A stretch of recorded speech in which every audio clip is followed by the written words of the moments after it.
Il était une fois un prince bleu qui vivait dans un château bleu.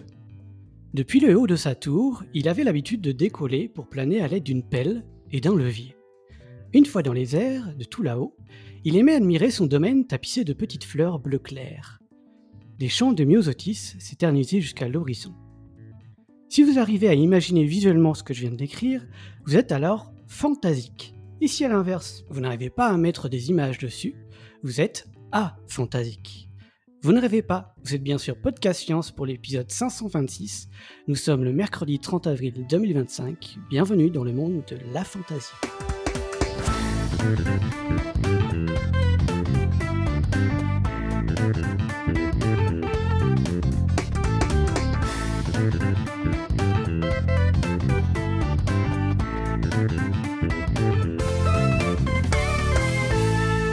Et pour cet épisode, nous serons deux en dialogue avec Pascal, principale personne du podcast qui n'a pas trop d'images dans sa tête. Salut Pascal. Salut. Et moi-même Cléora qui fera ce petit dossier qui a un peu trop d'images dans sa tête. Alors, la fantaisie, c'est Pascal qui l'a un peu évoqué durant le précédent épisode, le 525, épisode de Podcast Science, lorsque j'évoquais rapidement la visualisation mentale guidée pour se relaxer. Et a priori, c'est pas la première fois qu'on me l'a fait une remarque, puisque j'avais déjà créé un fichier regroupant quelques publications sur le sujet, tellement je le trouvais intéressant à développer. Alors nous voilà pour ce dossier sur la fantaisie. La fantaisie est par définition l'incapacité à générer des images mentales. Infantaisie en un seul mot, avec un « a » devant, un petit suffixe. Pas « la », puis plus loin « fantaisie ». En plus, ça s'écrit pas pareil. Fantaisie s'écrit avec un « f », et aphantaisie s'écrit avec « ph » pour le son « f ». Et pourtant, les deux mots ont la même étymologie, à partir du mot grec « phantasia » pour exprimer l'apparition d'images. Aphantasie, c'est un mot qui est tout récent. La première publication qui invente le mot remonte à 2015, d'un certain Adam Zeman, un neurologiste britannique qui travaille toujours sur le sujet encore actuellement. Alors si on tape le mot dans un moteur de recherche de publication scientifique, le mot aphantasia ou aphantasie, par exemple sur Google Scholar, on passe en 2018 de quelques 147 résultats de recherche à 609 en 2024. Le terme commence tout juste alors à se faire connaître, jusqu'aux vlogs, blogs et témoignages isolés sur Internet et les réseaux sociaux. Juste pour comparer et avoir un ordre de grandeur, le terme autisme en 2024 compte plus de 6000 résultats de recherche. C'est 10 fois plus que les 600 et quelques du terme aphantasia. Un mot qui existe que depuis 2015, donc. Mais ça ne veut pas dire que la recherche sur l'imagerie mentale, ou visualisation mentale, n'existe pas depuis déjà un bon petit moment. C'est juste un mot qu'on a ajouté en plus pour décrire un phénomène. Un phénomène qu'on connaît depuis au moins le 19e siècle sous l'expression de déficit d'imagerie mentale. Aujourd'hui, on a donc un mot pour ça, c'est l'aphantasie. Que des personnes pensent avec moins d'images, ça donc on le savait depuis un moment. L'intérêt pour cette manière de fonctionner a repris à partir d'un cas d'une personne ayant connu les deux, dans les années 2010. Née avec une manière de penser avec des images, elle est devenue incapable de générer des images dans sa tête après une chirurgie. On l'appelle le patient MX, décrit par ce même Adam Zeman qui a inventé le mot aphantasie. Et cette chirurgie, qui a provoqué cette aphantasie, donc une aphantasie acquise, on pourrait dire, n'a pas été une neurochirurgie où on farfouille dans sa tête. C'est ça qui est bizarre. Non. C'était une intervention pour dilater, voire déboucher les artères au niveau du cœur. Une angioplastie. Rien à voir donc avec le cerveau, a priori. Et pourtant, la personne a connu un avant et un après.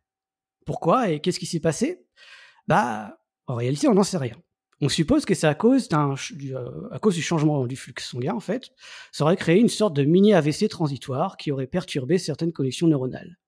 Le seul indice qui supposerait un peu ça, c'est que la personne a eu à un moment des picotements dans son bras gauche. Bref, dans tous les cas, ce qu'on montre chez cette personne-là, c'est qu'il n'y a aucun déficit cognitif ou neurologique qui est à signaler. Juste que la personne se dit incapable de générer des images. C'est quelque chose donc de purement subjectif et difficilement visible de l'extérieur.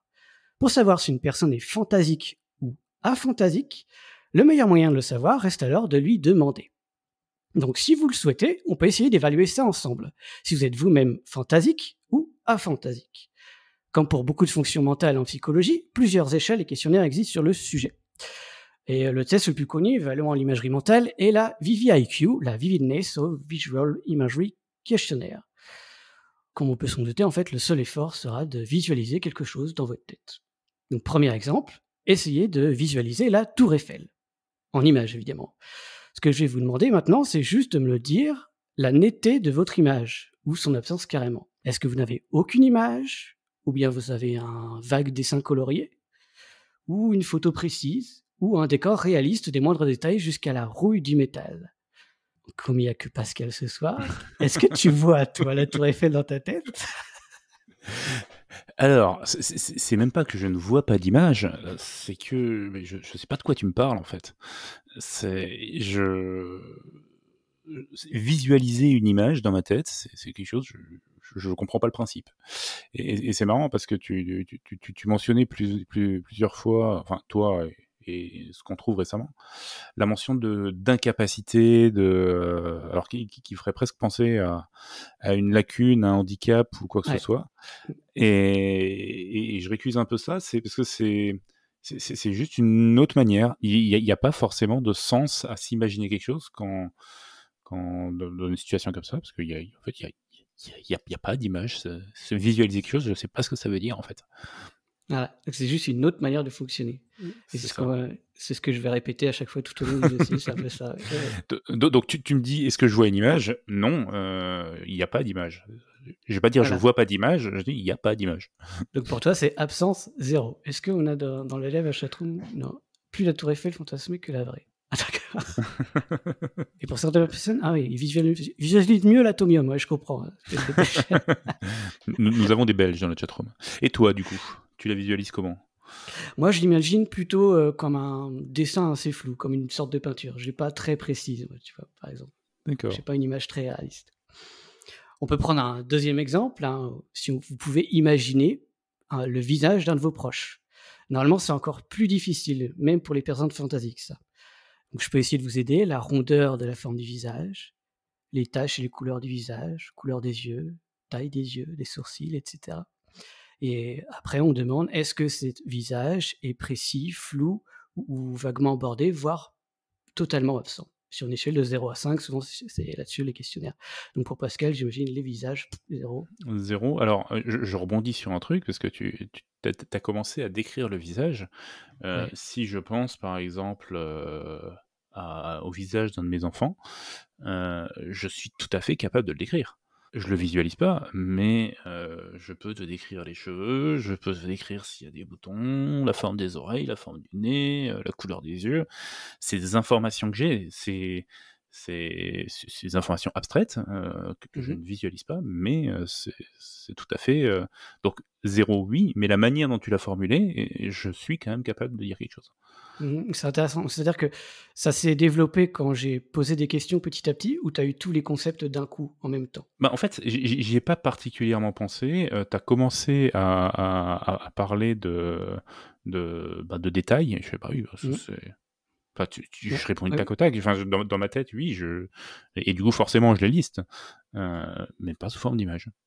voilà. Donc là, tu as dit que je les liste. C'est C'est intéressant. ça, On va y revenir. Le listing, c'est vraiment une stratégie que les personnes qui n'ont pas d'imagerie mentale utilisent, en fait. C'est cette sorte de listing de faits, en fait.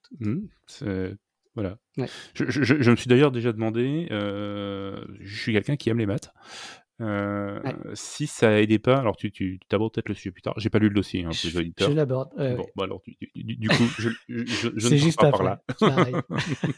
Mmh, Mais oui, oui, mmh, oui. Bah, tiens, 3e, je reprends un autre exemple, parce que toi, tu lis beaucoup. tout à fait. Lorsque tu lis un roman, est-ce que Ouais. tu visualises et imagines le décor? Je l'imagine, oui, je ne le visualise pas. Ouais, OK. Est-ce que, par exemple, tu préfères des romans qui décrivent directement les éléments positionnés visuellement?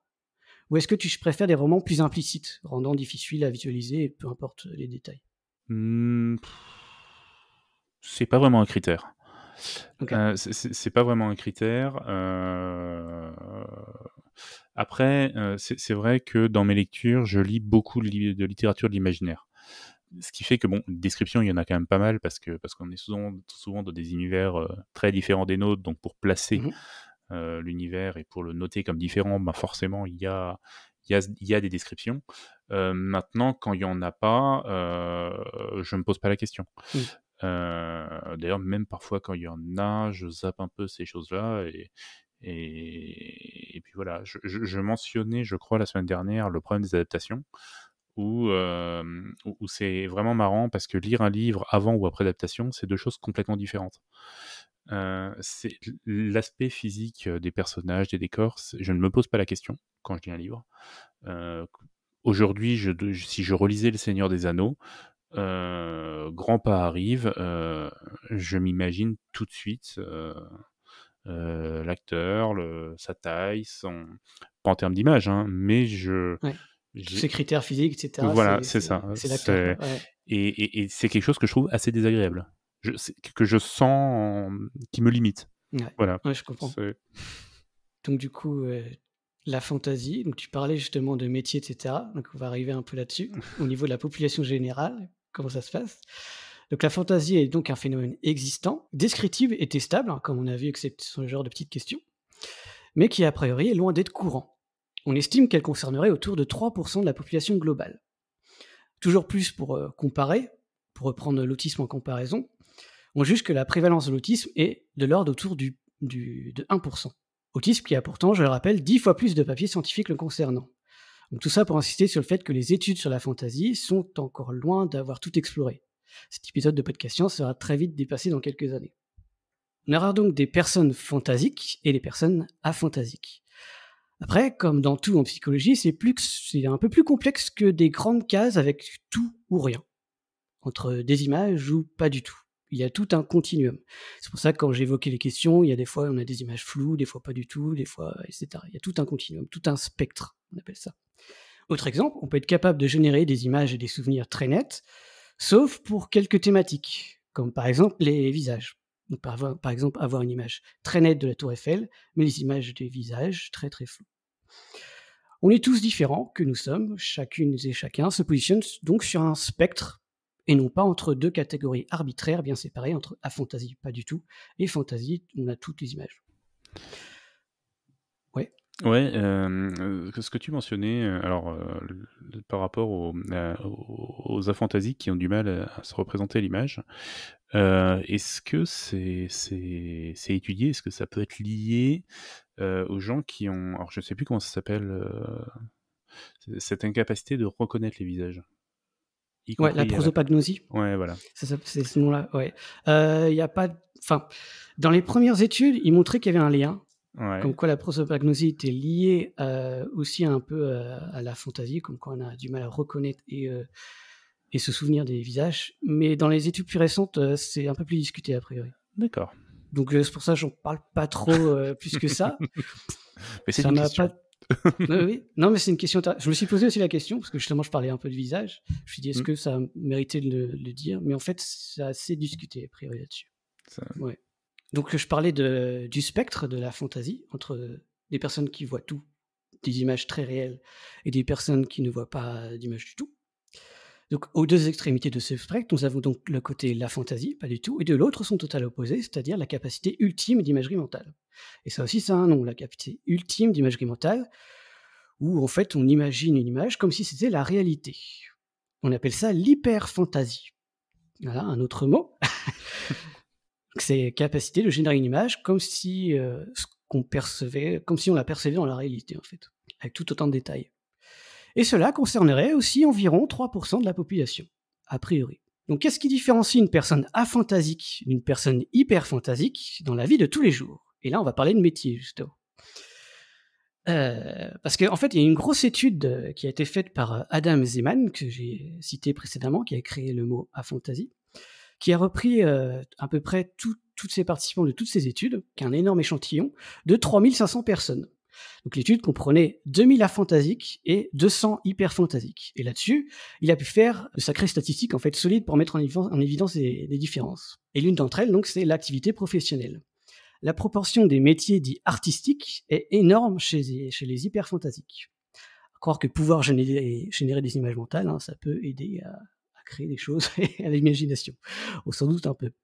Quant aux personnes aphantasiques, elles tendent plutôt à éviter ce genre d'activité, pas totalement, pas toute la population, Selon vous, quels sont les métiers les plus représentés chez les personnes aphantasiques? Pascal, tu parlais déjà des mathématiques. Est-ce que tu as Mmh. d'autres idées? Oh ben, j'imagine alors après c'est près des mathématiques, mais quand on s'approche de l'algorithmique et de la programmation, ça me paraît Ouais. assez logique. Après, je ne Non, mais vois c'est pas ça. trop, ouais. Les métiers les plus représentés chez les personnes aphantasiques sont ceux autour des sciences, des mathématiques et de l'informatique. Tout ce qui est autour Mmh. de la logique, etc. Ouais. À l'abstrait aussi. Donc, quelque chose à garder en tête aussi par la suite. Et ça veut pas dire qu'il y a pas de créativité non plus chez les personnes aphantasiques, hein, quand on dit qu'il y a pas de métier, créatif et cetera. Ouais. Alors, je fais une petite, un petit truc pour un petit ajout, je prends la place de Robin, qui a dit qu'il fallait pas de créativité en mathématiques. En plus, Voilà. en plus, tout à fait, ouais. Donc que ce soit en mathématiques, Mmh. que ce soit en création visuelle, ou même, artistique ou même écrire des livres. Je connais j'ai vu des témoignages comme quoi il y avait des écrivains qui sont connus, qui sont aphantasiques aussi, Mmh. et aussi dans la création sonore. Car oui, on oublie souvent de préciser, le terme aphantasie décrit l'incapacité d'imagerie mentale, et là écoutez-moi bien, qu'elle soit visuelle ou d'une autre modalité sensorielle, donc qu'elle soit visuelle, sonore, etc. Autrement dit, c'est l'incapacité à générer une image mentale, que ce soit un son, une odeur, une image visuelle, voire même d'un goût et potentiellement d'une émotion. Alors c'est sûr, ça peut porter à confusion. Quand on parle d'imagerie, avec le mot imagerie, on pense tout de suite aux images visuelles. Parce qu'aussi la vue est le sens le plus utilisé et surreprésenté chez l'être humain. Mais ça a toutes les modalités, toutes les sensorialités qu'elle peut évoquer. L'imagerie mentale est par définition le fait de générer une expérience sensorielle consciente, peu importe sa modalité. Un bon nombre de personnes aphantasiques ne génèrent que très peu d'imagerie mentale, quelle que soit la modalité sensorielle. C'est ça la fantaisie.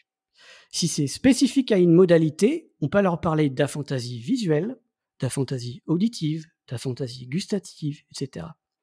Les recherches sont tellement récentes que ça discute fort sur la définition des termes et même la création de mots. Donc là, je vous ai parlé d'aphantasie auditive, etc. Parfois, ils parlent aussi d'aphantasie totale quand il y a tout qui est concerné. Parfois, ils parlent d'hypophantasie quand il y a de la fantaisie, mais c'est des images qui sont un peu floues. Parfois, ils parlent de disiconésie, voilà, qui est en gros plus lié au langage et au son et ce qu'on entend dans sa petite tête. En gros, il y a plein de termes, etc. Moi, je parle plutôt d'aphantasie visuelle, d'aphantasie auditive, c'est beaucoup plus clair. Et l'aphantasie, c'est général à toutes les modalités.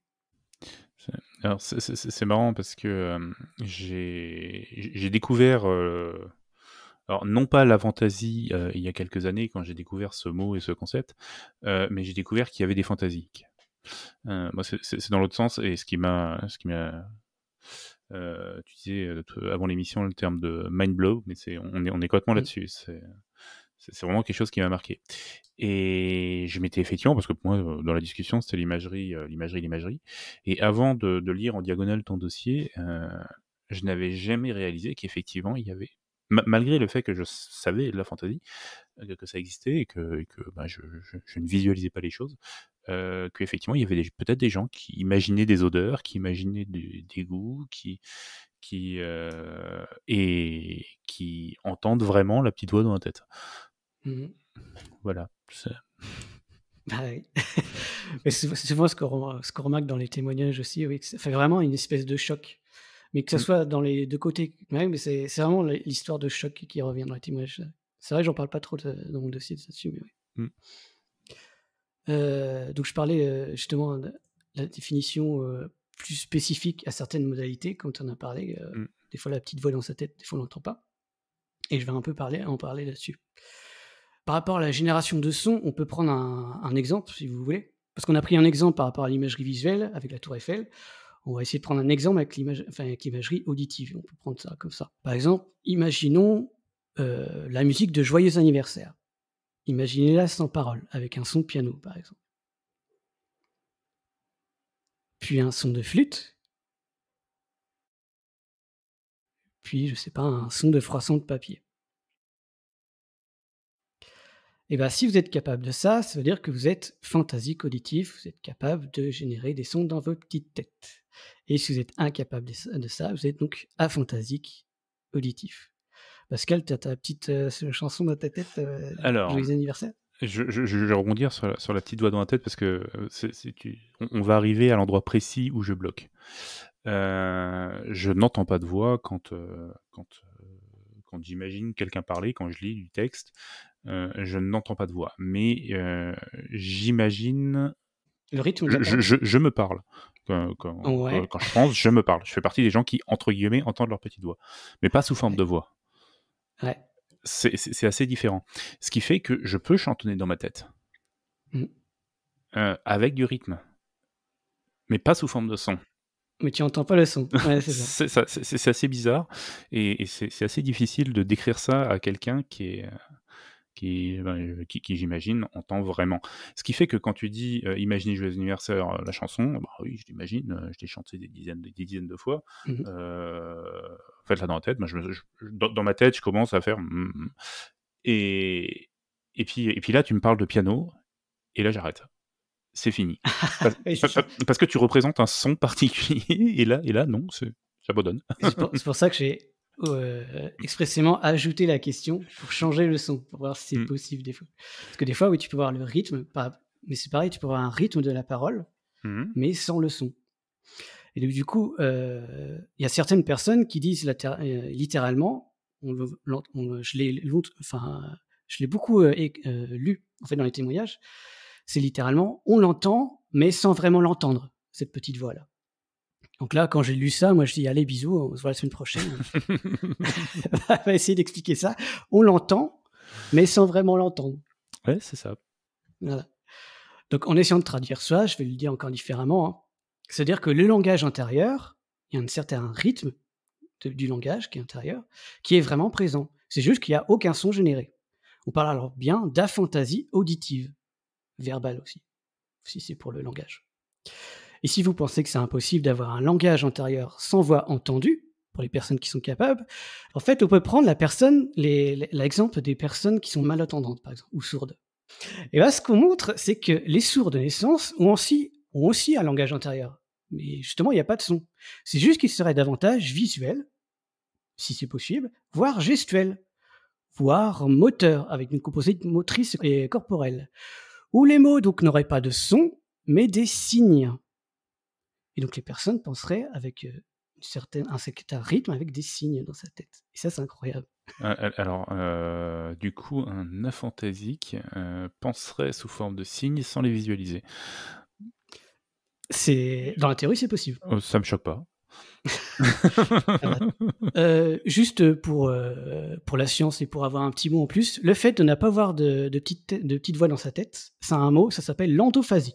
Voilà, c'est cadeau. Et ce qu'on montre aussi, pour finir là-dessus, c'est qu'en fait, parfois, quand on pense à un mot ou quand on pense à un langage intérieur, des fois, c'est si intense que c'est carrément nos muscles qui se mettent en route. Et c'est ça qui est intéressant. En fait, avoir son petit langage intérieur n'engage pas qu'une seule modalité, justement. Ça engage aussi la motricité et tout le corps entier. Par exemple, si vous prononcez le son O, dans votre tête, bien sûr, vous aurez des chances que des muscles qui permettent de le prononcer réellement connaissent une petite activité. Par exemple, ceux autour de vos lèvres et de votre bouche. En plus des activités cérébrales liées aux régions prémotrices engageant la parole de manière motrice.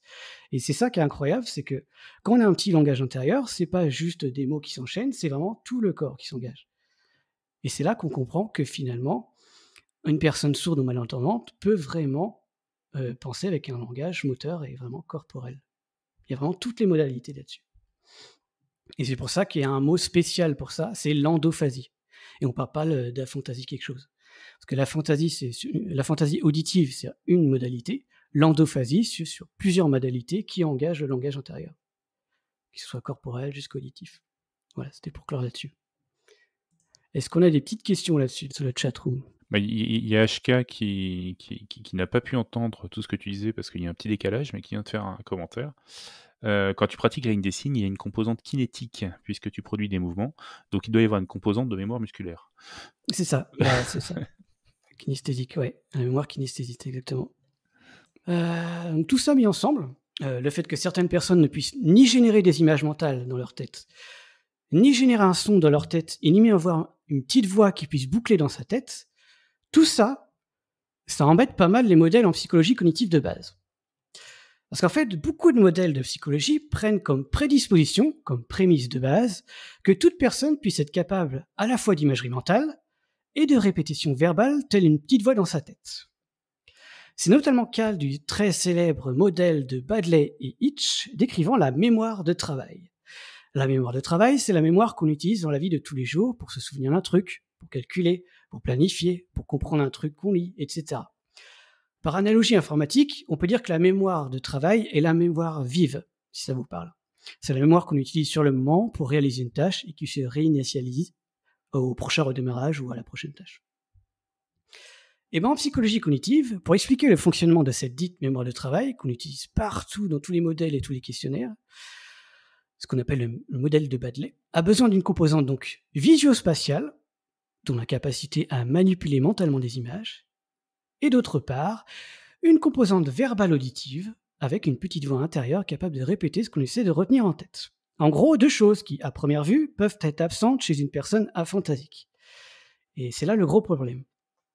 Pas pour les personnes, mais pour le modèle, puisque justement, les personnes aphantasiques n'ont aucun comportement sous-tendant une mémoire de travail défaillante. Une mémoire de travail qui déconne, ça veut dire des difficultés à réaliser énormément de tâches cognitives au quotidien, comme calculer, retenir un numéro, planifier des événements, et enfin plein d'autres choses. Sauf que les personnes aphantasiques, c'est pas ce qu'on observe, on n'a pas de défaillance de mémoire de travail. Du coup, est-ce que c'est le modèle qui est pourri ? Alors, j'espère pas, puisque c'est celui qui est à la base de beaucoup de choses, dont des questionnaires et diagnostics neurocognitifs. Ce serait un sacré problème. En fait, c'est juste que les personnes aphantasiques utilisent d'autres stratégies cognitives, comprises dans ce modèle. D'autres manières de fonctionner à travers cette mémoire de travail. Par exemple, avoir un langage intérieur n'est pas auditif, mais plus spatial, gestuel ou moteur. C'est tout autant de stratégies différentes que le modèle de base de mémoire de travail n'arrive pas à distinguer. Donc la fantaisie n'est ni un trouble mental, ni un handicap, mais une autre manière de fonctionner. Et dit autrement, ce n'est ni moins bien ni mieux, c'est juste différent. Pour citer Adam Zeman, ce sont des variations de l'expérience humaine avec des avantages et des inconvénients à peu près équilibrés. Et on va détailler à peu près tous ces avantages et inconvénients qu'on arrive petit à petit à décrire au fur et à mesure des articles scientifiques. On va essayer de répondre ensemble à la question du comment une personne aphantasique pense par rapport à une personne fantasique. Pour essayer d'y répondre, il y a plusieurs petites études ici et là que je peux vous partager. D'abord, celle de Wilma Benbridge et Zoe Pounder et collaborateurs, qui a justement demandé à des personnes aphantasiques ou fantasiques de redessiner de mémoire une image précédemment observée. Juste ça, c'est tout simple. Ils voient une image, puis la cachent, puis ils redessinent de mémoire. Juste redessiner de mémoire.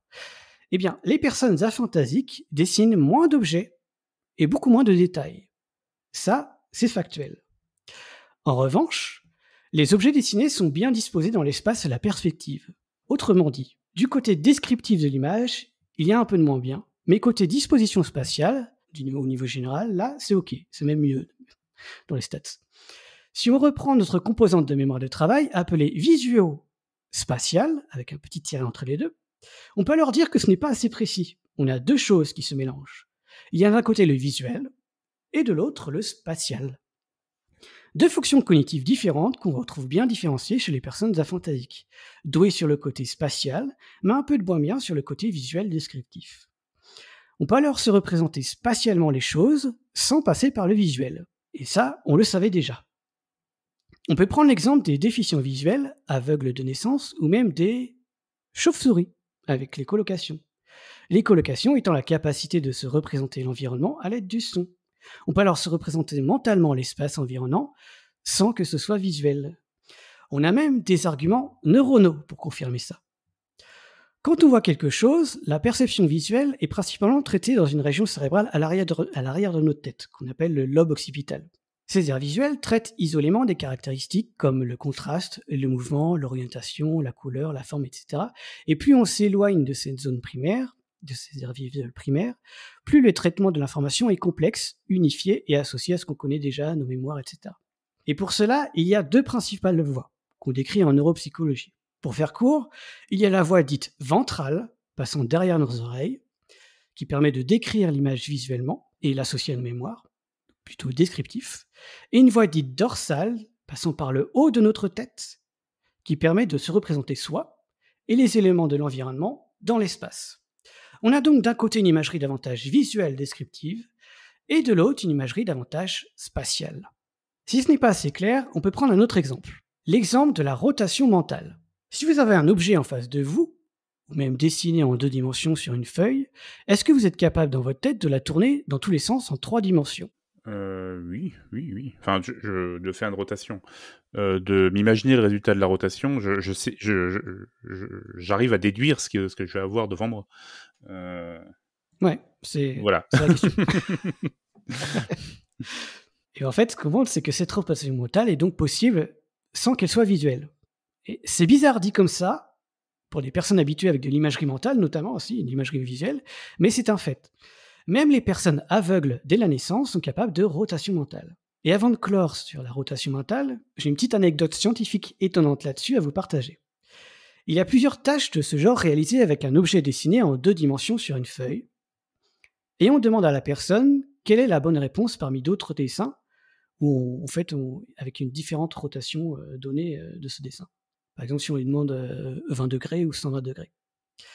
Et ce qu'on montre, c'est ça qui est un peu rigolo que je voulais vous partager, c'est que plus la rotation demandée est grande, donc 120 degrés est plus grand que 20 degrés, parce qu'on demande une longue grande rotation, et bien plus cette rotation demandée est grande, plus le temps de réponse est long.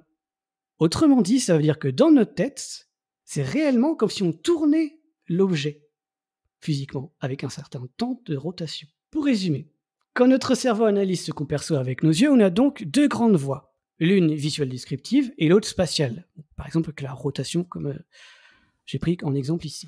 Je me permets juste de poser une petite question, parce que je viens un poil en retard parce que je réfléchis à ce que tu avais dit. On met plus de temps parce que c'est comme si on s'imaginait la rotation. Est-ce que l'exercice a été fait également sur des objets symétriques ? Alors, tu me poses une sacrée question là. Ouais, alors pourquoi ? Parce que je pourrais aussi imaginer que cet écart peut être justifié par une plus grande rotation entraîne plus de transformations, de différence entre le résultat final et la situation initiale, et donc de plus grandes différences, donc plus de temps pour l'imaginer. Tu veux faire un raccourci si c'est symétrique, c'est ça que tu veux dire ? Voilà, si c'est symétrique, je sais de l'autre côté c'est la même chose, 180 degrés, ça va être instantané. Ah oui. Oui, il me semble que oui, ça oui, on a montré que ça. Oui. Voilà, c'est une petite... Oui, parce que si c'est 180, si tu sais que 180 c'est la même chose dans les 2 sens, oui, ok. Donc tout ce que je voulais dire en fait là-dessus, c'est qu'en fait il y a bien 2 manières, 2 voies en fait neurologiques, une grande voie visuelle descriptive et une autre spatiale, donc avec cette rotation. On a vu précédemment que pour dessiner une image de mémoire, les personnes aphantasiques sont correctes, voire meilleures pour situer les objets spatialement, mais moins bonnes pour les énumérer et les décrire en détail. Du coup, question, on pourrait se dire que la voie visuelle descriptive est moins bonne chez les personnes aphantasiques par rapport à la voie spatiale. C'est ce que certaines études se sont posées comme question. Et la réponse est non. En fait, il faut bien différencier 2 choses. Quand on parle d'aphantasie, on parle bien de difficulté à générer une image mentale, et non pas traiter visuellement ce qu'on voit. Et c'est là-dessus que je veux souligner un peu la différence. Entre traiter visuellement ce qu'on voit, c'est-à-dire décrire chaque élément dans son champ de vision, ça, chez les personnes aphantasiques, évidemment, ça va.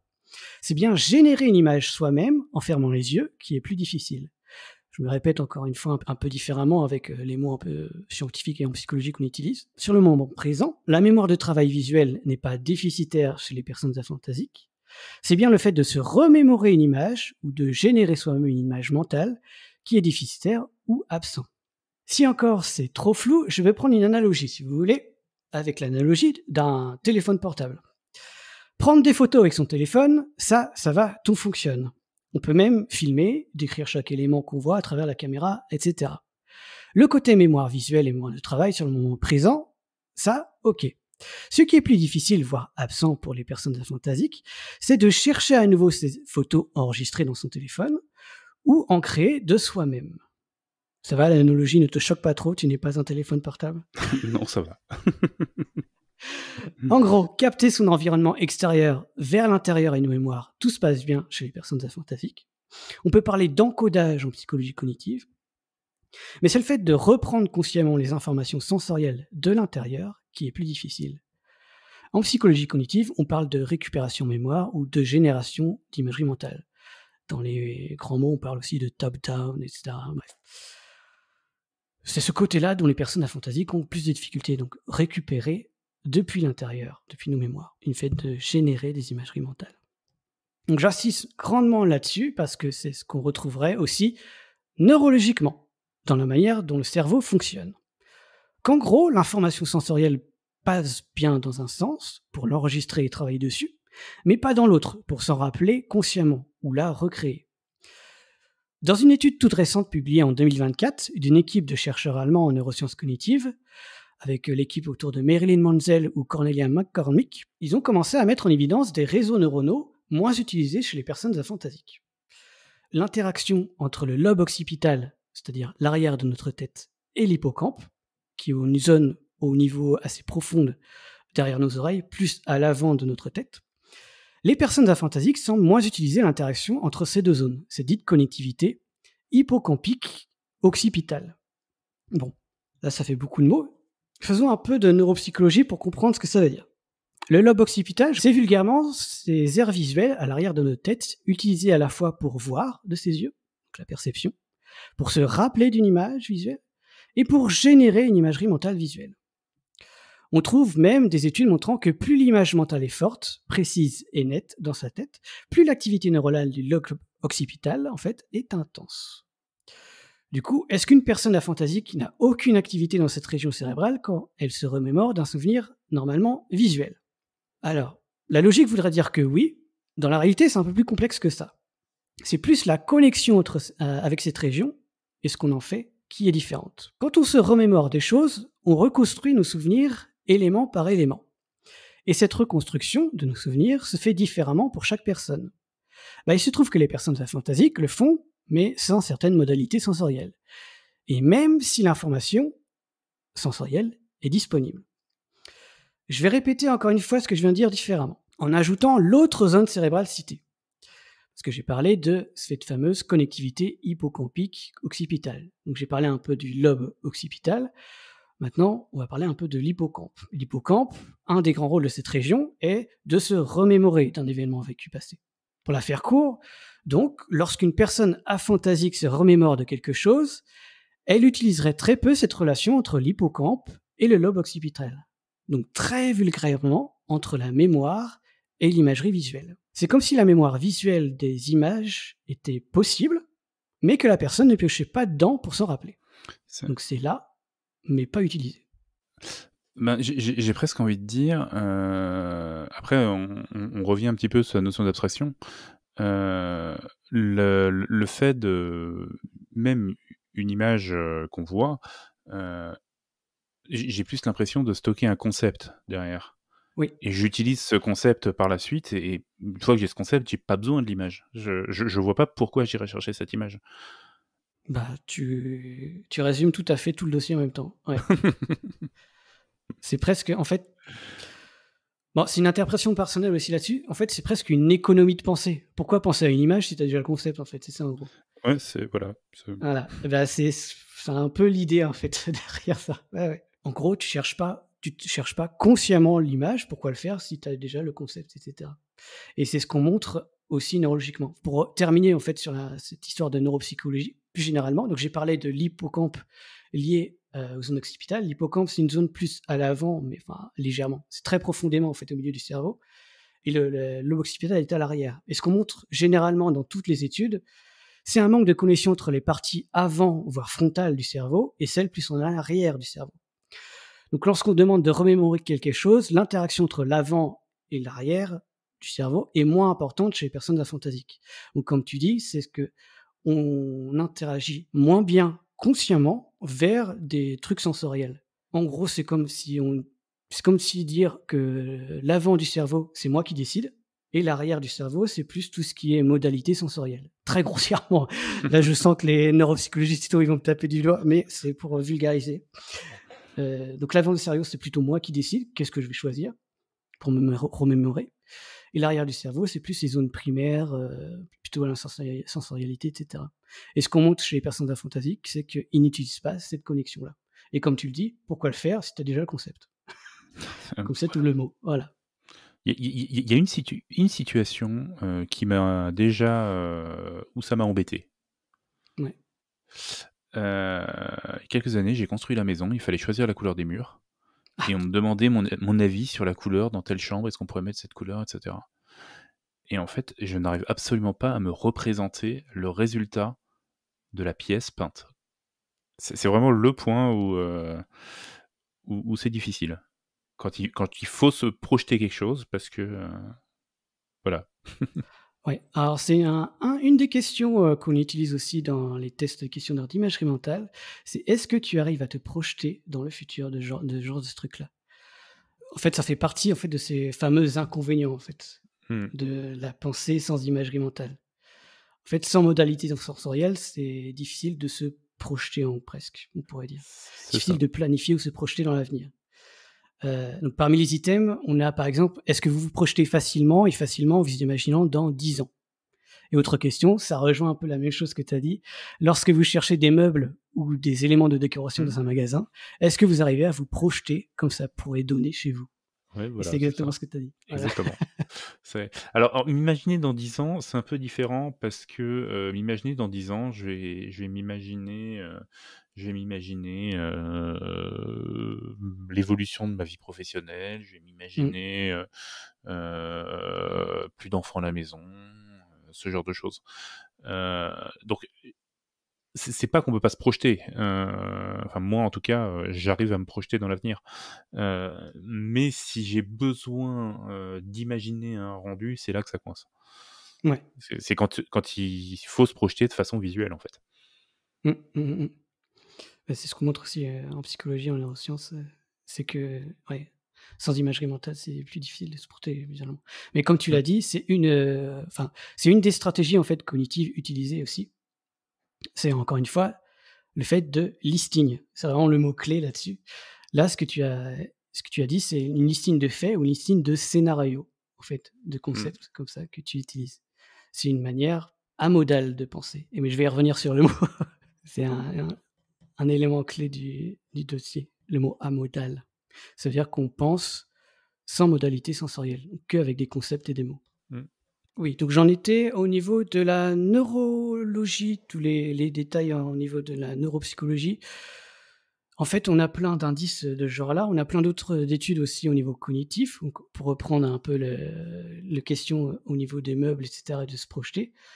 Au niveau des questionnaires, donc on a bien des évaluations qui montrent cela, qu'on a bien des différences, et aussi au niveau physiologique. En fait, on a plein de petites études comme ça.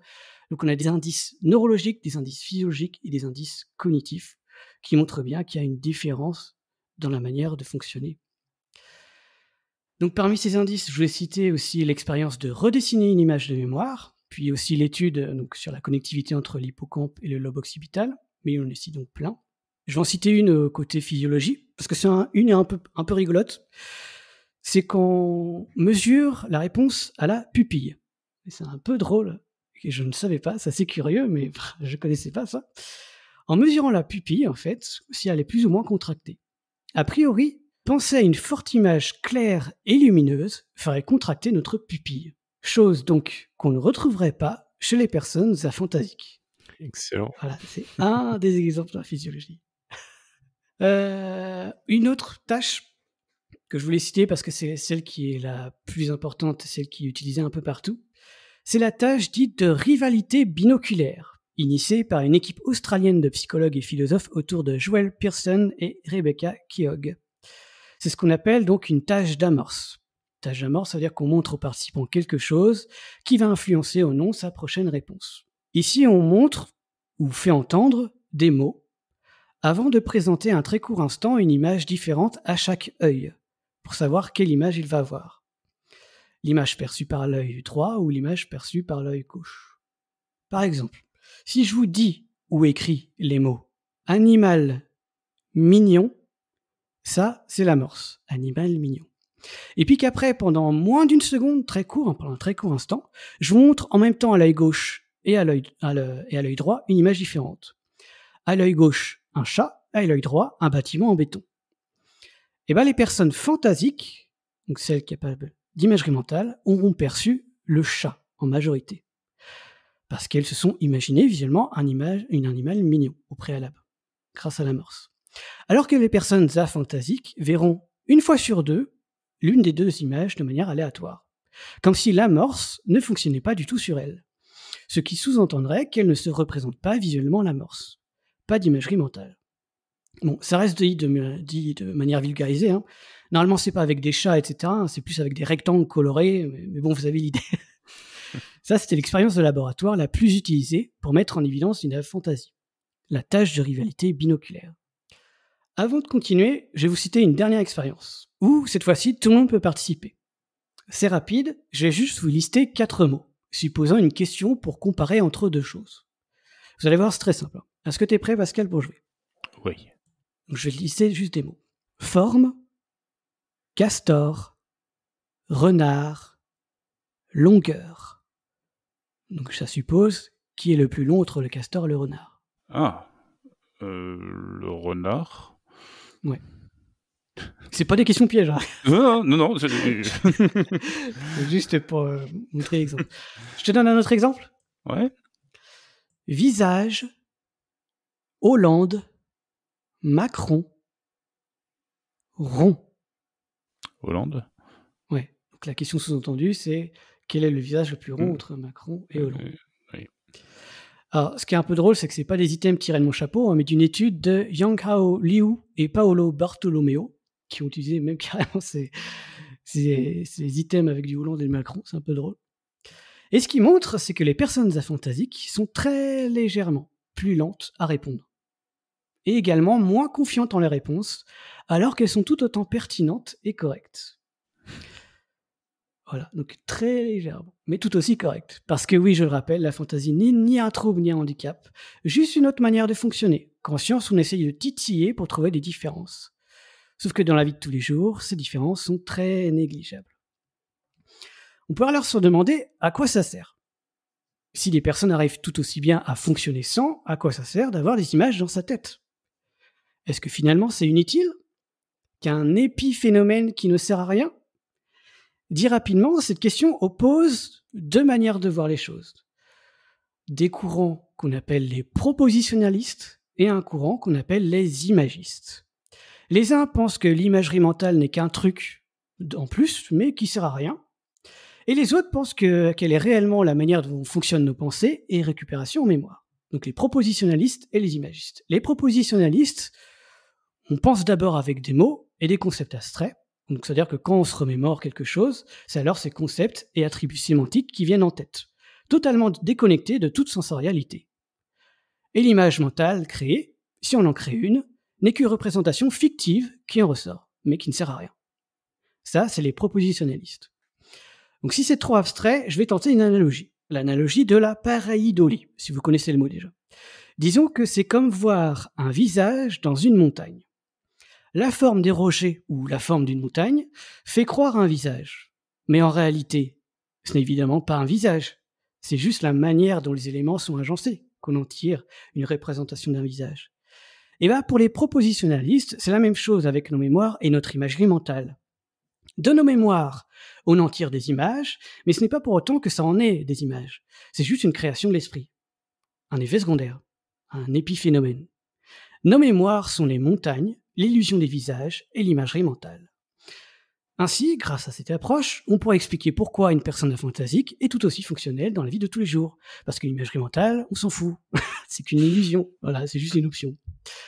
Et à l'inverse, donc, pour les imagistes, nos mémoires sont certes conceptuelles et abstraites, comme évoqué jusque-là, mais aussi à chaque fois teintées d'une certaine sensorialité quand on s'en rappelle. Ainsi, la mémoire d'une couleur sera par exemple toujours associée à du visuel et une imagerie mentale. Si c'est le cas, ça voudrait dire que l'imagerie mentale est presque nécessaire pour se remémorer certaines choses, contextualiser est liée à la sensorialité. Alors selon vous, ou selon toi Pascal, seriez-vous côté des imagistes ou des propositionnalistes? Plutôt team côté imagerie mentale et notions inutiles, dont certaines personnes ont accès, mais que ça sert à rien? Ou plutôt que l'imagerie mentale est nécessaire pour être pleinement fonctionnel et se remémorer du passé? En fait, aucun des 2 ne me plaît. Désolé, c'est toi le Normand, mais c'est moi qui donne la réponse de Normand. Oui. Alors, pourquoi j'ai dit ça? C'est que j'ai envie de te dire qu'a priori, quand on parle d'évolution, la notion de but et d'utilité n'est pas enfin, la notion de but, en tout cas, n'a pas forcément, de sens a priori. Je pense pas dire une connerie quand je dis ça. Par contre, la variabilité, oui, celle-là a une utilité d'un point de vue de l'évolution et ça me paraît, utile à l'humanité que les 2 existent parce que, ben, et je parle de l'évolution et de façon générale, ben, les 2 situations peuvent apporter des choses et à l'humanité comme à la Mmh. société d'ailleurs. Voilà. Réponse de Normand, bah, j'accepte. Donc pour répondre à cette question, l'étude des personnes aphantasiques peuvent donner quelques éléments de réponse. Puisque si elles ont du mal à se remémorer des événements du passé, ça voudrait dire que l'imagerie mentale serait nécessaire à se souvenir du passé, tout simplement. Ok? Et ce qu'on montre justement, c'est que dans les récentes études sur le sujet, c'est que c'est le cas. Les personnes aphantasiques auraient plus de mal à se souvenir de certains événements du passé. Mais pas n'importe lesquels. Ceux en lien avec le contexte, la sensorialité et sa propre vie subjective. Ceux en lien avec ce qu'on appelle en psychologie cognitive la mémoire épisodique, ou la mémoire autobiographique si vous voulez. Est-ce que vous avez des souvenirs de votre enfance avec des images et des sensations? Parce que Alors, image, évidemment non. Non. Sensation, oui, un très précis.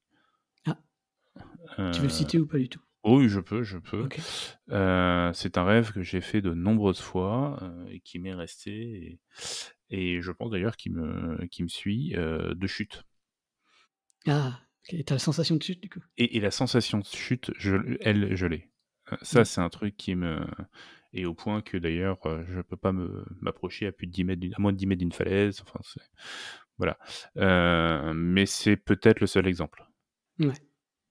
Ouais, parce que C'est dans ta vie passée, par exemple, si je te demande un souvenir de ton école primaire, auras juste des effets factuels oui, tout à fait, ouais. ou ce qu'on Oui. t'a dit, mais pas des images ou des sensations ou des émotions que tu as ressenties à ce moment-là. On est d'accord, Non, c'est tout ça? à fait.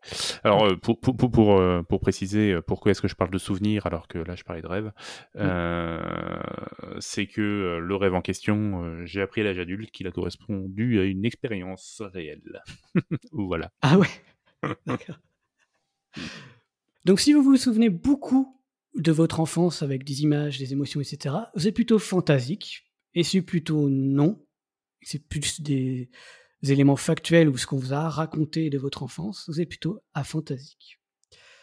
La richesse de cette mémoire épisodique, donc cette mémoire qui est liée aux événements de sa propre histoire subjective, serait généralement réduite chez les personnes ayant une aphantasie et augmentée chez celles ayant une hyperphantasie. De ce qu'on interprète pour l'instant les chercheurs et les chercheuses, c'est que plus la fantaisie est importante et totale sur toutes les sensorialités, plus cette mémoire épisodique est déficitaire. Et encore, on parle du mot déficit, mais je le mets entre guillemets quand même. Et pour boucler avec ce qu'on a vu avant, cette mémoire-là, la mémoire épisodique, neurologiquement, elle est corrélée à l'hippocampe. Vous savez, la connexion hippocampique-occipitale entre la zone profonde derrière nos oreilles et celle à l'arrière de notre tête. Bah là, on y revient, c'est un des réseaux neuronaux de cette mémoire centrée sur soi-même. Une mémoire donc, entre guillemets, appauvrie selon la psychologie cognitive et non utilisée chez les personnes aphantasiques. Pardon, ma phrase n'était pas comme ça. Une mémoire donc appauvrie, entre guillemets, pour la psychologie cognitive, ou non utilisée chez personnes aphantasiques. Elle peut être toujours là, mais pas utilisée. Je peux aussi vous poser la question dans l'autre sens, encore une fois. Pour les personnes capables d'imagerie mentale, est-ce que vous arrivez à vous souvenir d'un événement de votre vie sans passer par l'imagerie mentale? Ça paraît plutôt impossible pour les personnes capables d'imagerie mentale. Du coup, comment une personne aphantasique se souvient des choses? A priori, elle le fait de manière totalement déconnectée de toute imagerie mentale, et donc de toute sensorialité. Si je vous demande de penser à une pomme, alors que la plupart des êtres humains penseront à l'image d'une pomme, d'ailleurs quelle couleur, vous me donnerez dans les commentaires, plutôt verte ou rouge, ça dépend des personnes. Alors, personnellement, ma réponse, en général, c'est à cette question, c'est, je sais pas moi, verte. Parce que je l'ai pas visualisé, donc j'invente une couleur, quoi. Voilà, la plupart des personnes aphantasiques diraient je sais ce que c'est. Il prend son concept global, voire au mot sémantique, sans relation sensorielle. Ça, se remémorer des concepts et des mots totalement décontextualisés et déconnectés de la sensorialité, en psychologie, on appelle ça la mémoire sémantique. Une mémoire sémantique est un dictionnaire des concepts et des faits abstraits par opposition à une mémoire épisodique liée aux souvenirs contextualisés avec une sensorialité. Mémoire épisodique et mémoire sémantique sont deux grosses cases très simplistes utilisées en psychologie cognitive de base pour expliquer notre manière de fonctionner, que j'évoquais notamment dans l'épisode 458 de Podcast Science, qui s'intitule « Mais oui donc ma mémoire ». Au lieu de ça, de mémoire sémantique et mémoire épisodique, je préfère parler de modalité et d'amodalité. Les modalités, on en a déjà parlé, ce sont les modalités sensorielles. Quand on se rappelle d'une musique avec un son dans notre tête, le souvenir est alors teinté d'une modalité auditive. L'opposé de ça, on parle d'amodalité, avec un petit A en suffixe devant. C'est-à-dire le fait de se remémorer des choses de manière totalement détachée de toute sensorialité. Par exemple, Pascal, quelle est la capitale de l'Espagne ? Madrid.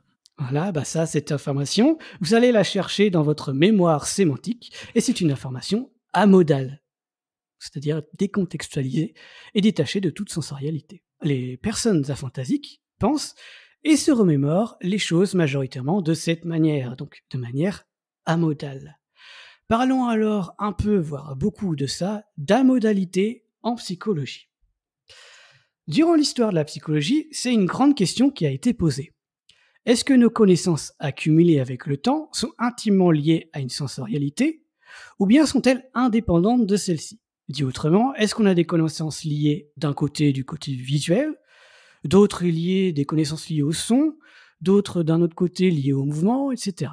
Ou bien avons-nous des connaissances amodales qui se détachent de toute sensorialité et qui est interchangeable pour tous les sens, de la vue jusqu'au toucher. Tout ça, ce sont des questions, des grandes questions qui ont été posées durant l'histoire de la psychologie. Et je vais citer quelques exemples pour donner des réponses. Rapidement, la première en neurosciences cognitives du langage, par exemple. On a quelques réponses à donner là-dessus.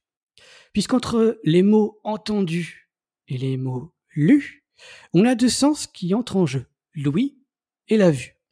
Énormément de recherches ont étudié les liens entre les deux, des réseaux neuronaux jusqu'à savoir comment l'information est traitée et stockée. Est-ce qu'on a d'un côté le visuel et de l'autre l'auditif, ou bien est-ce qu'on a quelque chose qui surplombe les deux, en dehors de toute sensorialité ? Pour les personnes capables d'imagerie mentale, elles peuvent facilement lire un mot et l'entendre dans sa tête, ou inversement, entendre un mot et le percevoir écrit dans sa tête. Parce que le traitement sémantique, notre mémoire sémantique, est amodal et interchangeable ou utilisable pour toutes les modalités, toutes les sensorialités, et pas cloisonné entre d'un côté le visuel et d'un côté l'auditif. Quant aux études du langage chez une personne aphantasique, de la lecture à l'apprentissage d'une langue, on n'est qu'au balbutiement de la recherche. Si, et seulement si, toutefois, les manières de fonctionner sont différentes, bien sûr. On peut par exemple imaginer qu'apprendre à lire sans une petite voix dans sa tête qui se remémore ou répète les phonèmes auditivement avec des sons est peut-être plus difficile. Mais ça, aujourd'hui, on n'en sait rien. C'est juste encore en supposition et hypothèse. Alors, sur ce point-là, j'ai une petite question qui sort un peu. Il se trouve que j'ai, bien qu'aphantasique, la fameuse petite voix dans la tête, même si c'est pas une voix, tout ça. Et même si je lis pas mal, je lis lentement. Mon épouse, qui n'a pas cette petite voix dans la tête, lit à une vitesse absolument phénoménale. Et je me suis demandé s'il y avait un rapport justement avec le fait s'il pouvait y avoir un rapport entre les deux, entre le fait que même alors c'est ça qui me faisait penser, tu parlais du fait de des difficultés d'apprendre à lire parce qu'on doit formule les phrases, on les dit dans sa tête, entre guillemets. Mais pour moi, c'est décorrélé de la fantaisie, dans le sens où, même si je le verbalise pas, si ça produit pas de son, moi, personnellement, je les lis, ces mots, quand même. Oui. Donc, il y a un petit décalage, je suis pas sûr que ce soit lié à la fantaisie, et puis voilà. Ouais, bonne remarque. Ouais. Et tu disais qu'en fait, il y a certaines personnes qui arrivent à lire très très vite. En fait, c'est une sorte de lecture rapide où dès que tu vois le pattern du mot, en fait, pas besoin de voir toutes les lettres, etc. Tu le lis direct, en fait. Tu arrives à le lire direct. Et des fois, il y a certaines... En fait, ça, c'est tout un dossier à faire, hein, sur les sciences du langage, etc. et le fait de la lecture. Des fois aussi, on peut le voir sur les réseaux sociaux aussi. Des fois, quand on mélange les lettres dans les mots, on peut quand même lire le mot. Bien sûr. Mais oui, c'est des questions intéressantes là-dessus. Mais c'est une remarque intéressante que tu as faite, que je pense comme quoi l'apprentissage de la lecture, c'est peut-être pas une difficulté pour les personnes aphantasiques, comme tu dis. Alors, ou en tout cas, c'est pas forcément lié à ça. Enfin, Ouais. J'en profite, juste vu que je t'ai interrompu, je continue à t'interrompre, mais il se trouve que je vois des @podcastscience dans la chatroom. Vas-y. Donc j'en profite. Yves qui demande si est-ce que les personnes étant dans un des troubles de la sérotistique utilisent la mémoire modale de manière différente, voire démesurée. J'ai des exemples concrets, dit-il. Oui. Dans l'autisme, en fait, c'est vraiment lié. En fait, il y a presque une hypersensorialité. Et des fois, c'est vraiment très lié à une sensorialité. Par exemple, c'est très modal à un truc, etc. Oui, ça c'est...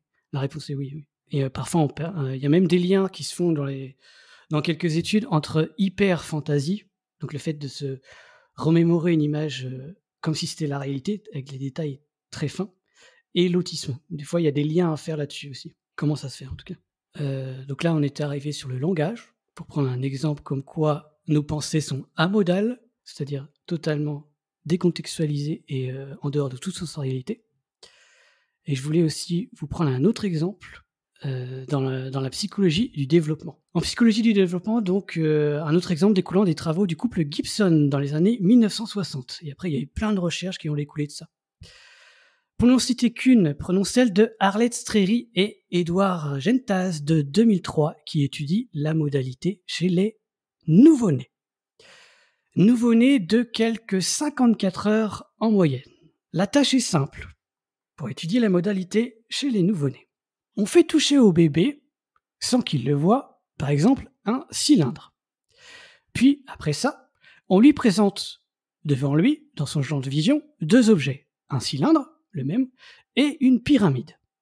Eh bien, on se rend compte qu'il prend davantage de temps à regarder avec ses yeux l'objet qu'il n'a pas précédemment touché, c'est-à-dire la pyramide. Comme s'il se délaissait du cylindre, parce qu'il connaît déjà, parce qu'il s'est déjà habitué en l'ayant déjà exploré de manière tactile.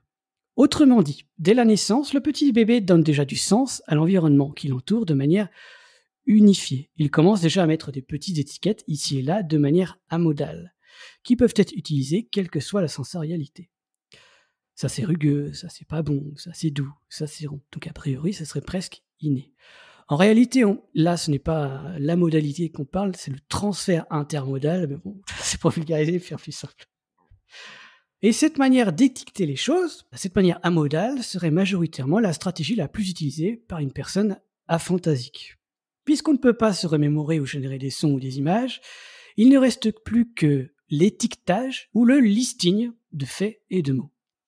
Ainsi, quand une personne aphantasique retient une image, elle ne retient pas visuellement.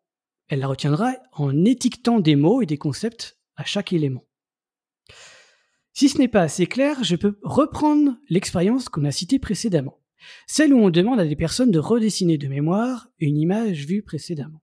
Je vous avais dit que les personnes aphantasiques, bien que moins performantes sur la quantité d'éléments redessinés de mémoire, étaient tout à fait capables, voire plus performantes sur le côté spatial, c'est-à-dire agencer dans l'espace les éléments de l'image retenue. Et bien, ce qui est drôle là-dessus, c'est que les éléments retenus ne le sont pas visuellement, évidemment. Ce que ça veut dire concrètement, c'est que parfois, la personne aphantasique redonne bien un élément à la bonne place spatialement, mais au lieu de le redessiner, elle écrit le mot carrément. Au lieu de dessiner une lampe, elle écrit le mot lampe. montrant encore une fois qu'elle étiquette les choses, au lieu de le remémorer visuellement. Cette stratégie, entre guillemets, d'étiquetage verbal, si on peut appeler ça comme ça, est purement sémantique et amodale.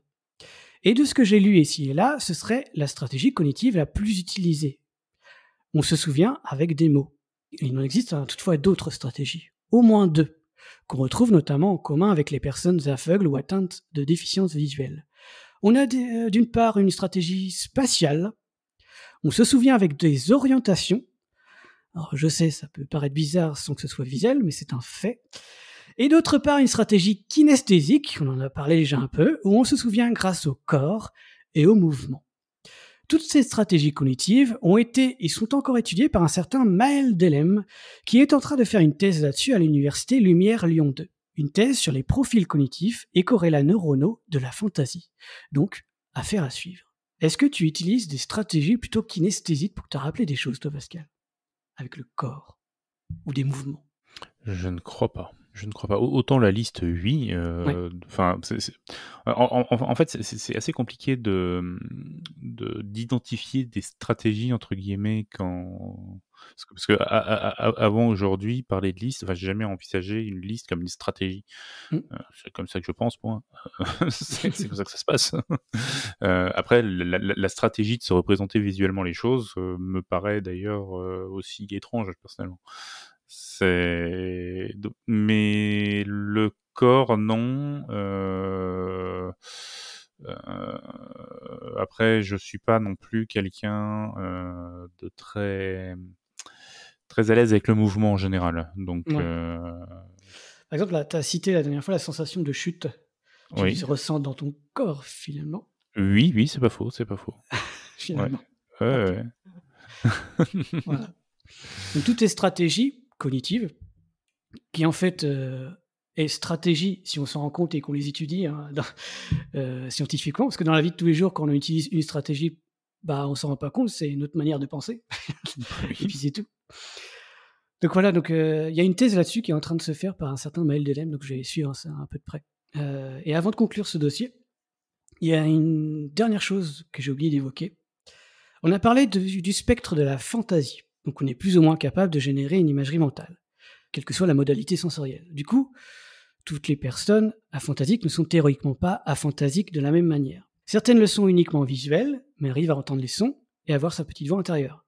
D'autres ont uniquement une sorte d'imagerie kinesthésique, basée sur le corps et les mouvements. Et parfois, d'autres n'ont aucune imagerie du tout, quelle que soit la modalité. Du coup, pour ces personnes-là, obligées d'avoir une pensée uniquement sémotique et amodale, théoriquement. Plein de différences donc à noter, justement en précisant la modalité sensorielle, comme si c'était une variable à faire varier. Et il y a une autre variable que la modalité qu'on peut ajouter en fait dans tout ce spectre de la fantaisie. Une variable que je vais appeler la volonté. Et c'est de ça qu'il me manque de vous parler. Parce que pour certaines personnes aphantasiques, l'incapacité à enclencher ou générer une imagerie mentale est totale, qu'elle soit volontaire ou involontaire. Par exemple, est-ce que vous arrivez à rêver avec des sons et des images? Pascal, est-ce que tu rêves, toi, avec des images? Alors, je rêve, oui. Par contre, je ne me souviens jamais de mes rêves. Donc, je vais avoir du mal à te répondre. Et pour certaines rares personnes aphantasiques, même les rêves et les générations involontaires d'imagerie mentale de ce genre sont absentes. Et encore, je dis bien certaines rares personnes, parce que c'est loin d'être le cas de tout le monde. Ça reste a priori plutôt rare. De ce que j'en tire dans la recherche et témoignages au moment actuel où j'en parle, pour la plupart, lors des rêves, des images peuvent être bien générées chez les personnes aphantasiques. C'est juste qu'il est peut-être trop difficile de se remémorer en fait des images conscientes et de s'en rappeler, comme tu viens de le dire. Donc certaines personnes aphantasiques perçoivent aussi carrément des flashs d'images involontaires, de temps en temps. Par conséquent, pour la plupart des personnes aphantasiques, même si elles ne peuvent pas générer volontairement une visualisation, une imagerie mentale, l'imagerie involontaire semble être a priori préservée. Si j'insiste là-dessus, c'est que ça sous-entend quelque chose d'assez essentiel, que j'aimerais encore une fois rappeler. Si les personnes aphantasiques sont capables d'imagerie mentale involontaire, ça veut dire que neurologiquement, tout est là et que ça marche. Encore une fois, ce n'est ni un trouble, ni un handicap. Une personne aphantasique n'a pas quelque chose en moins. C'est juste une autre manière de fonctionner. Une autre manière de fonctionner qui, dit vulgairement, a ses avantages et ses inconvénients. Donc on a déjà évoqué ces inconvénients avec un déficit de la mémoire épisodique. Donc la mémoire épisodique, c'est non seulement se remémorer dans une modalité sensorielle son histoire subjective. Cette mémoire-là aussi, c'est le fait aussi de planifier visuellement. Ça aussi, on en a parlé. Quand on a, par exemple, dans un magasin de meubles, est-ce qu'on arrive à se projeter visuellement comme ça donnerait chez nous ? Et la stratégie cognitive la plus utilisée majoritairement chez les personnes aphantasiques serait le fait de faire des listings de manière sémantique, voire textuelle et amodale. Donc on en revient toujours finalement à une manière amodale de penser. Peu ou pas de souvenirs du passé aussi, ça peut aussi avoir certains avantages. Parce que jusque-là, j'ai parlé des inconvénients, mais ça peut avoir certains avantages a priori. Ne pas se souvenir avec toutes ces sensations et émotions, nos pires erreurs, nos pires traumas, nos pires douleurs, on pourrait dire que ça pourrait être un avantage, non ? Une personne aphantasique serait en théorie comme, entre guillemets, immunisée aux ruminations mentales, voire aux réminiscences traumatiques. Certains auteurs affirmeraient presque que les personnes aphantasiques soient plus heureuses. Bon, tout ça reste encore à prouver, hein, avec plus d'études évidemment. Ce que j'évoque là, pour terminer ce dossier, ce sont plus des études exploratoires que des faits avérés. Ouais, t'as un truc à dire ? Oui, deux choses. Alors, ma chute est un exemple sur le fait que Oui, effectivement il peut quand même y avoir des traumatismes qui restent, et accessoirement tous les traumatismes ne sont pas liés ne sont pas forcément physiques ou corporels, ou liés au sens, ou sensoriels en tout cas. Et j'imagine oui, alors, il peut y avoir des choses traumatisantes. mmh. Quand je parlais de réminiscence traumatique, c'est par exemple dans le stress post-traumatique. D'accord. Souvent, c'est très lié aux émotions et ça, t'as Mmh. vraiment l'imagerie. C'est comme si tu le revivais carrément en fait. T'as vraiment une imagerie mentale avec toutes ces émotions, etc. Et c'est dans la majorité des personnes que ça se passe comme ça. Mais je suis d'accord, ce n'est pas dans toute la population comme ça. Ouais, oui. Mmh. C'est Le fait est que, outre la recherche donc de compréhension comment chaque humain fonctionne en fait, la fantaisie en fait gagne de l'intérêt justement là-dessus, sur le côté un peu pathologique ou en fait des ruminations mentales, stress post-traumatique, etc. Sur le côté des applications cliniques sur la compréhension de la fantaisie. Parce que si on a moins d'images mentales, ça peut peut-être aider pour certaines personnes. Par exemple, on sait qu'une imagerie mentale trop intense est un facteur de risque d'hallucination dans la schizophrénie. Même chose, une imagerie mentale négative, trop intense et trop intrusive, fait partie des symptômes anxieux-dépressifs.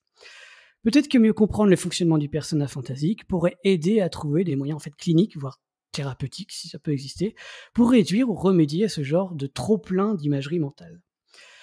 C'est en tout cas, voilà, quelques explorations questionnées parmi les discussions et interprétations des chercheurs et chercheuses sur le sujet. Encore une fois, c'est encore très exploratoire tout ça.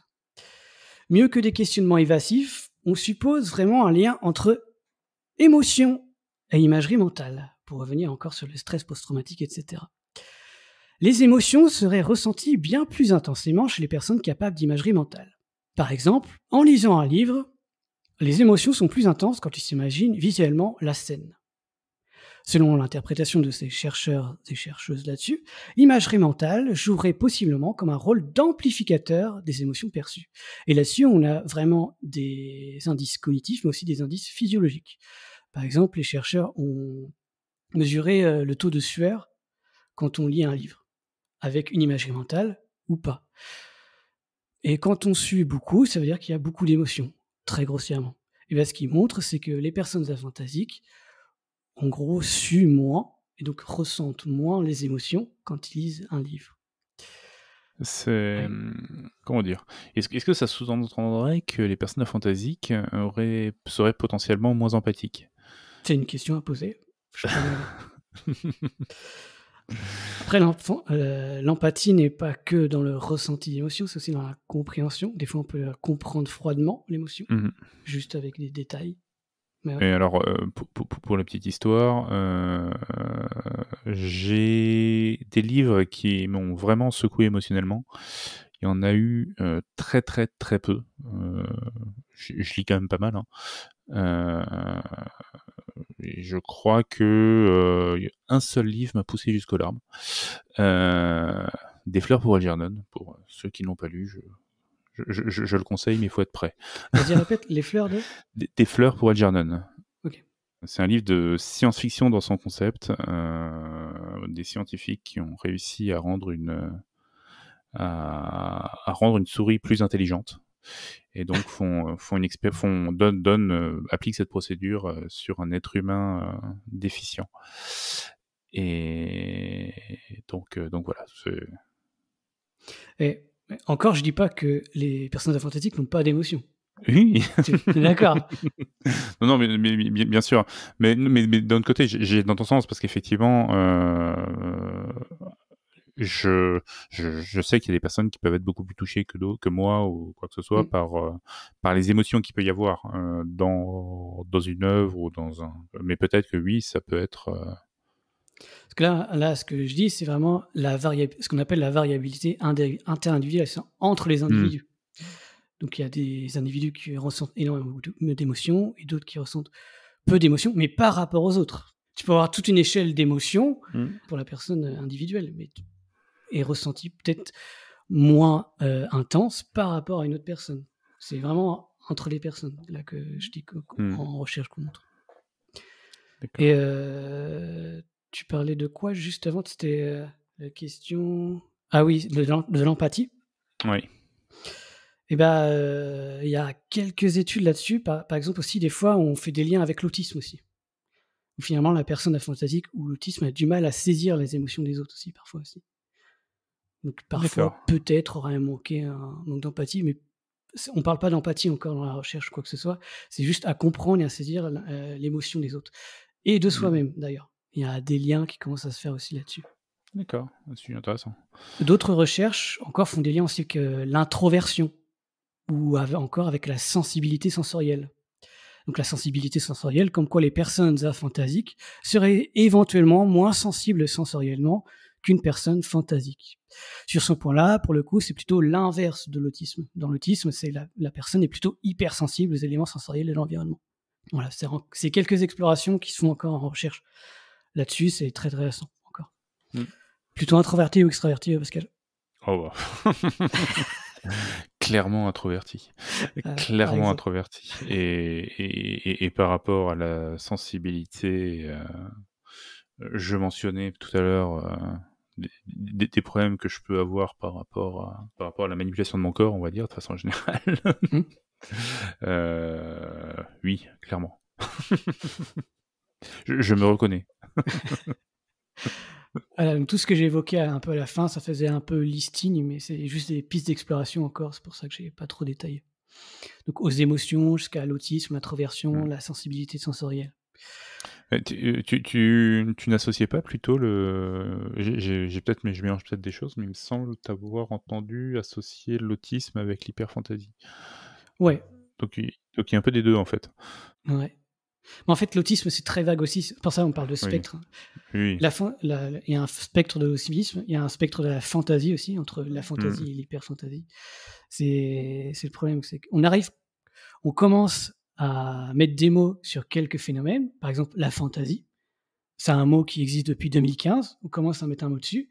Mais même en mettant un mot dessus, il y a encore plein de différences dedans. Mais même la fantaisie, par exemple, c'est une manière de fonctionner parmi d'autres. Et parmi toutes les manières d'autres fonctionner, on n'a pas encore tout un tas de mots sur toutes les autres manières de fonctionner. Enfin, je ne sais pas si je t'éclaire là-dessus. Oui. Mais... Si, c'est... Si. C'est pour ça que c'est intéressant la fantaisie, parce que c'est une des manières de fonctionner qu'on commence à avoir un mot dessus, etc. et qu'on commence à faire des recherches. J'ai souvent du mal à mettre des étiquettes justement sur... parce que je dois catégoriser les gens, ça me dérange. Mais dans ce cas-là, ça m'a permis de prendre conscience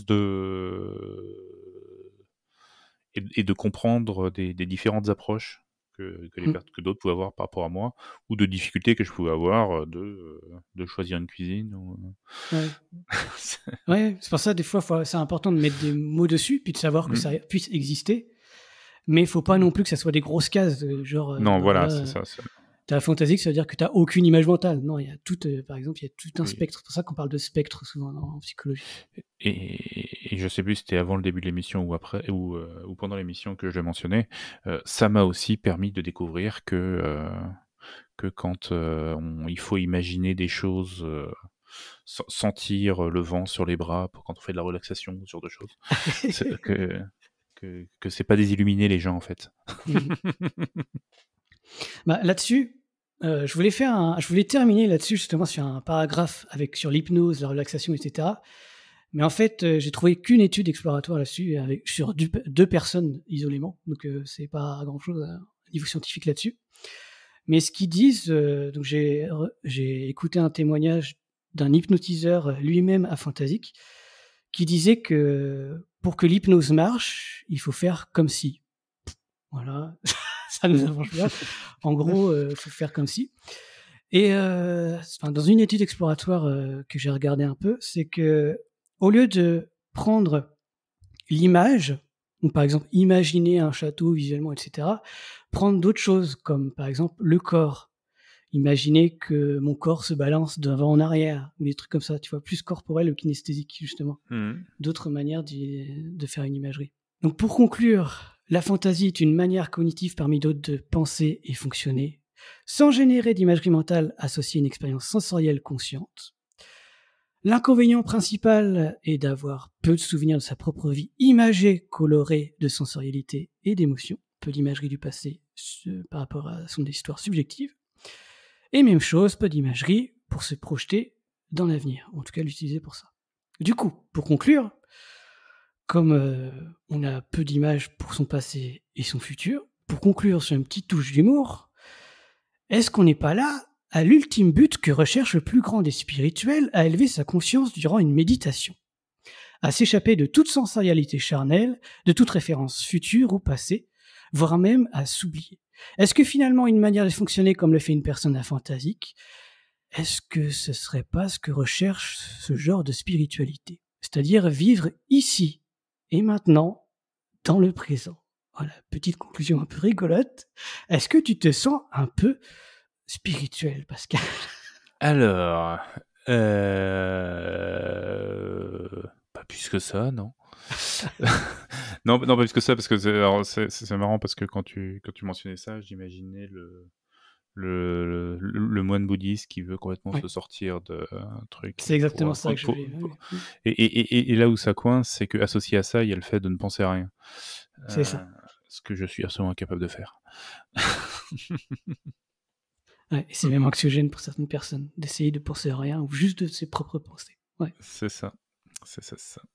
Voilà, c'est un peu tout ce que je voulais dire. Est-ce que tu veux revenir sur des trucs? Est-ce qu'on a des questions? Là, je vais regarder un peu. Alors, il y a une ou deux questions qui avaient été posées il y a longtemps, et puis j'ai loupé le coche et je l'ai mis de côté. Une question vraiment très très importante d'HK qui demandait un petit peu pour rigoler.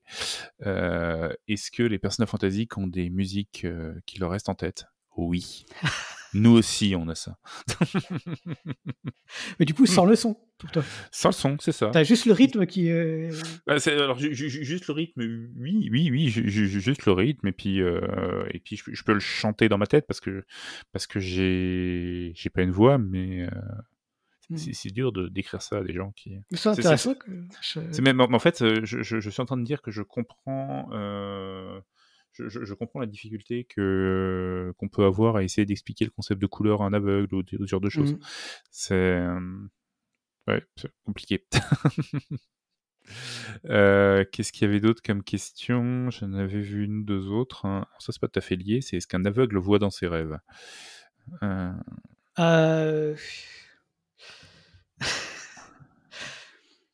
y a des études qui disent oui, il y a des études qui disent non, donc je suis embêté là-dessus. Des études normandes. Donc c'est un peu discuté là-dessus. Bon, après, il y a des questions aussi qui sont posées dans le contexte de la discussion. Et là, c'est pas par rapport à la reconnaissance. Il n'y aurait pas des mécanismes de compensation. Ma femme a une très mauvaise vue, mais elle reconnaît beaucoup plus facilement les personnes que moi. Ah, au niveau visuel. Ah, Ouais. mais c'est peut-être aussi avec le son, par exemple, avec la voix et tout comme ça. Par exemple, moi, en tant que, enfin, avec un fonctionnement autistique, par exemple, j'avais du mal à comprendre l'ironie, par exemple. Et je le reconnais souvent avec le ton de la voix, par exemple.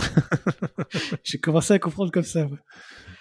Oui, il y a toujours des mécanismes de compensation, comme on dit, ou alors moi je parle plus des stratégies différentes. Parce que compensation, ça veut dire qu'on a un manque de quelque chose. J'aime pas trop ça, mais ouais.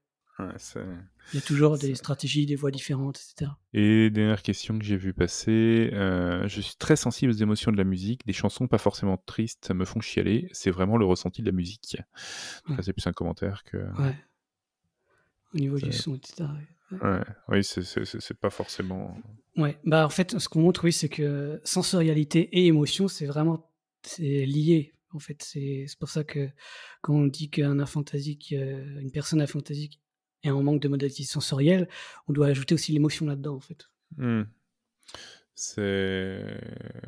Oui, alors que moi, par contre, l'association musique-émotion, je vois pas. Sur le moment, oui, par contre. Non? Non, même pas. Même pas? Ah, c'est intéressant, ça. Même pas. Faut faire un truc sur la musique, alors. Sur les émotions et la musique. Mais c'est peut-être pas lié, hein, je suis juste un petit peu... voilà, mais... peut-être. Oui, comme chacun est différent, après, faut voir. Ouais. Pas de remarques, en plus? Non, je ne crois pas. Est-ce que je balance ma citation comme ça, alors, du coup? Allez, vas-y.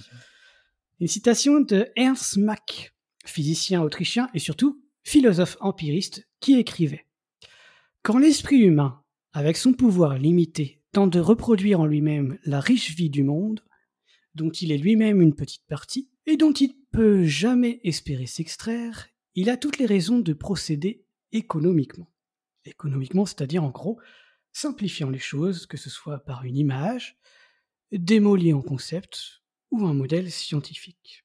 Pour conclure, j'espère que cet épisode, ou plutôt on espère avec Pascal qui a apporté beaucoup de son témoignage. Pour une fois. On espère qu'on vous a donné un peu de matière à penser, que ce soit par des images ou des mots assemblés. Peut-être qu'à la prochaine personne que vous rencontrerez, vous vous demanderez si à ce moment précis il pense et appréhende d'une autre manière le monde observé. C'est peut-être ça l'objectivité, se demander à chaque fois comment chaque point de vue appréhende la même réalité. Mais ça sera peut-être pour un futur épisode. En attendant, que servir la science soit votre joie.